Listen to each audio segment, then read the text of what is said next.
Hi friends, welcome back to my channel, and this is Veeam 13 full course, and this is part 18th video in this course. And in this part we are going to cover one of the most powerful and advanced recovery feature in Veeam basically, so which is VMware to Hyper-V instant recovery. So now imagine the real world disaster scenario.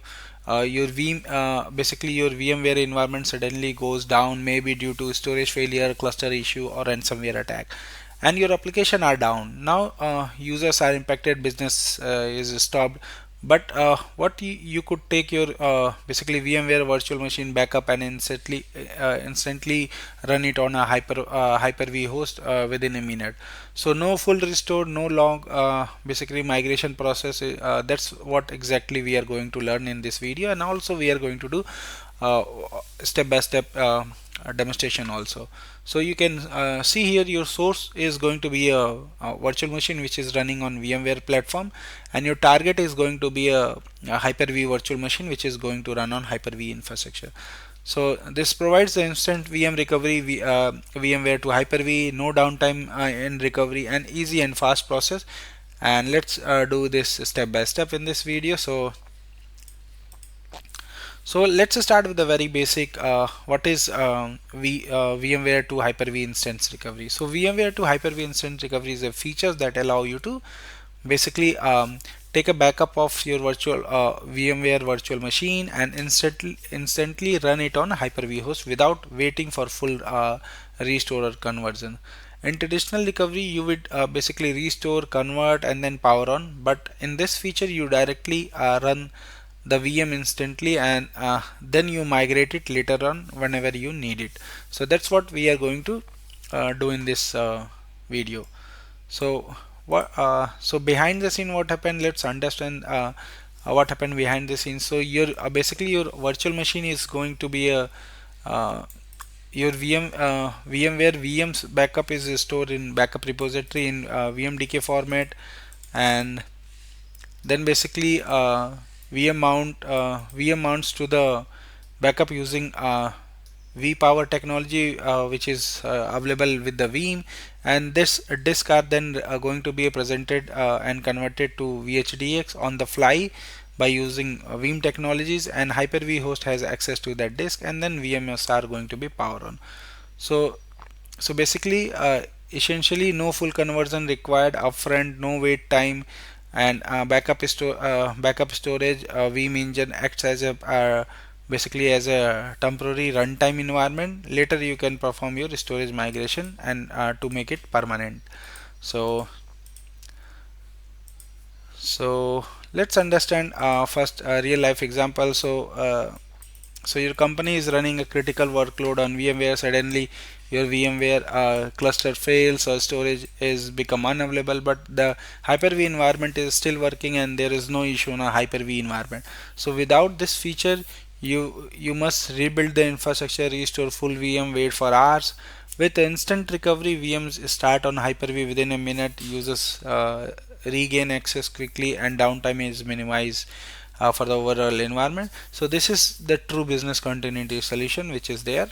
So now let's discuss about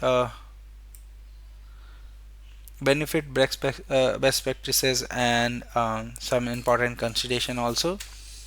So benefit is minimal downtime. VM start in minute. This is a provide cross platform flexibility, run workload on a different hypervisor.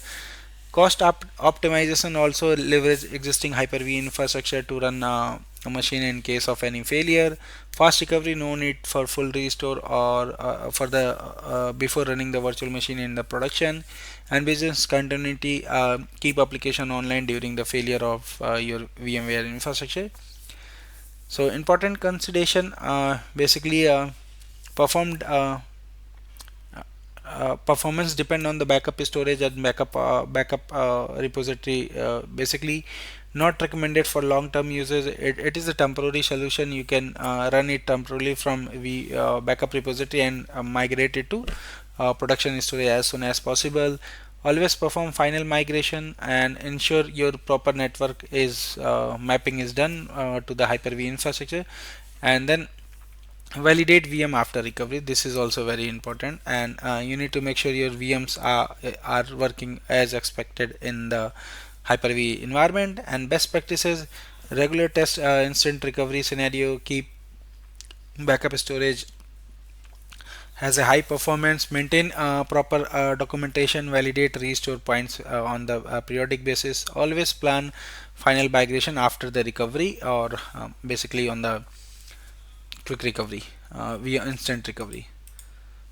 So this is my environment which I'm going to use in this demo. So I got my Active Directory and DNS server, Veeam server, one standalone Hyper-V host, and then I got a 3-node vCenter cluster. So what we are going to do, so and then we have a one vCenter server also, appliance basically, which is deployed in my environment. So these all virtual machines are running inside my VMware workstation.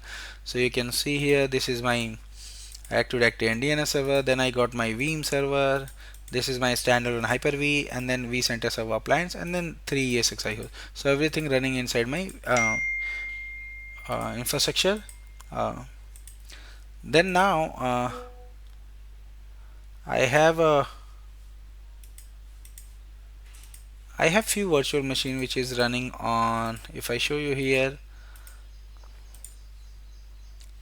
on 3-node vCenter cluster. I got these two virtual machine running, VM01, VM02. So if I show you, previously we have migrated this virtual machine VM01 by using the hard disk migration from conversion from VMDK to VHDX, and then we created the virtual machine manually in the last few videos.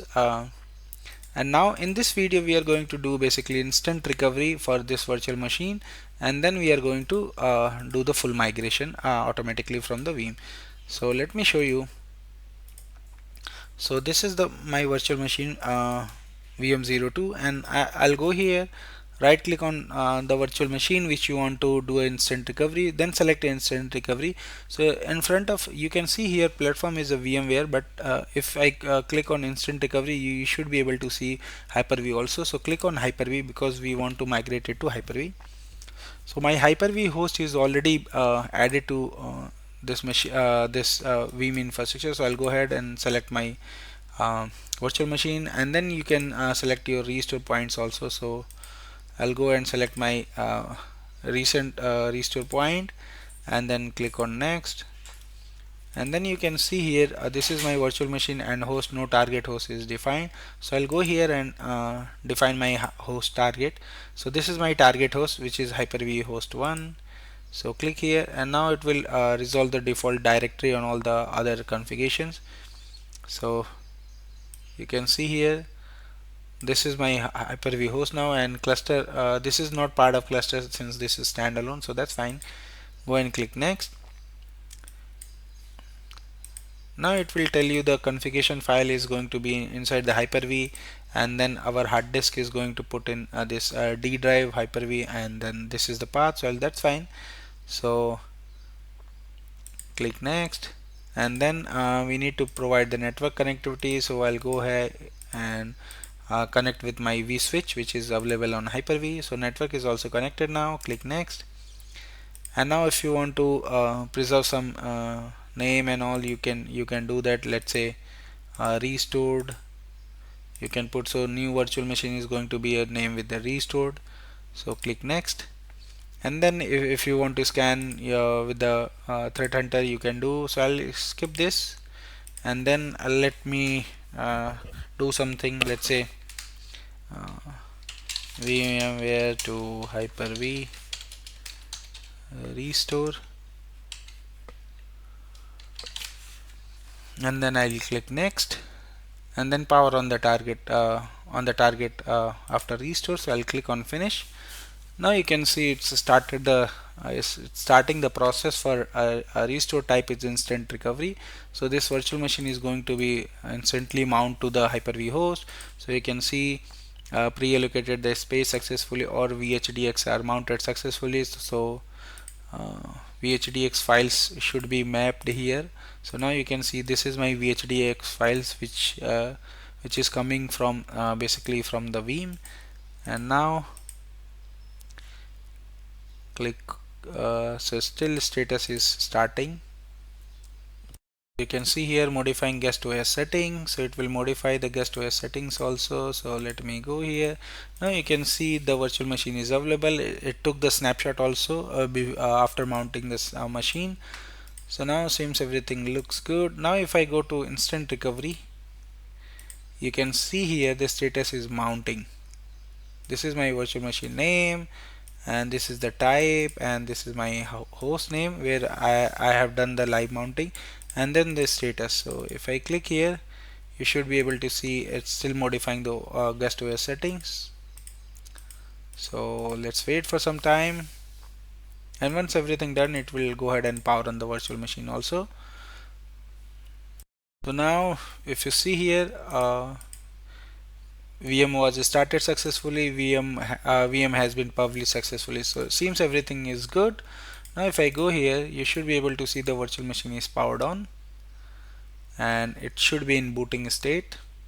So now you can see this is booting on Hyper-V, so this is good. And now it will take some time to boot. So now if you see here, waiting for user action, when ready start migration to production storage. So this is one of the critical things, so you should always migrate this virtual machine. So you can see here now the status is coming as mounted because the virtual machine is successfully mounted and running. So now if I go and show you the settings, you should be able to see the settings here. So if I go to hard disk, you can see here this is running from the local, it shows the local machine local storage D drive, but at the back end this is coming from the storage which is mapped from the basically backup repository. So you will see the performance is degraded compared to the production storage, but your machine is live. This is good. Now once this machine is live, we are able to log in. I'll go ahead and start the migration to the basically to the migrate to production. So I'll show you this also. So applying computer settings, it will take some time because this is first time the virtual machine is basically booting on the Hyper-V host. So now you can see when I click here migrate to production, you can see restoring 1% is already done. So it at the back end it has started the restore process, basically where it is basically in the back end it's moving the storage from the backup repository to the Hyper-V host at the given location which is given here. So this is good. Now while I highly recommend you do a testing on the virtual machine. Once your testing is successful, then only start the migration. But migration is one of the most important thing. You should always migrate your virtual machine from instant recovery to production storage to make sure your virtual machine is permanent. So now you can see the instant recovery is completed, and if I show you here, you should be able to see waiting for user action. This is the disk and restore completed successful. So it took basically 6 minutes to restore the file to the given location, which is our Hyper-V host D drive, Hyper-V virtual machine, virtual hard disk. So this is good. Now we have this virtual machine basically running from our direct location, so which is basically a local storage to this virtual machine. So now if you see here, the snapshot is deleted. Now let me show you that also. So you can see there is no snapshot file just now here, and this virtual machine is now running directly from this storage. So now you can see this is a live migration, you can call it, or you can call it the quick migration. There is no additional steps, manual steps which we need to perform to convert the virtual machine from VHDX to VMDK to VHDX or VMware to Hyper-V. So this work just like a very simple few click, you can transfer your workload which is running on the VMware environment to the Hyper-V. So that's it for this video. So Thank you for watching. Please subscribe me for more videos. So now in this video we have understand how to use a VMware to Hyper-V instant recovery in Veeam 13 to run virtual machine instantly across the different platforms such as VMware to Hyper-V, Hyper-V to VMware. So this feature is extremely powerful for disaster recovery, hybrid environment, business continuity planning. So thank you for watching. Please subscribe me for more videos, and if you have any query, any question related to this, you can always post me my given mail IDs. Thank you once again. Bye bye.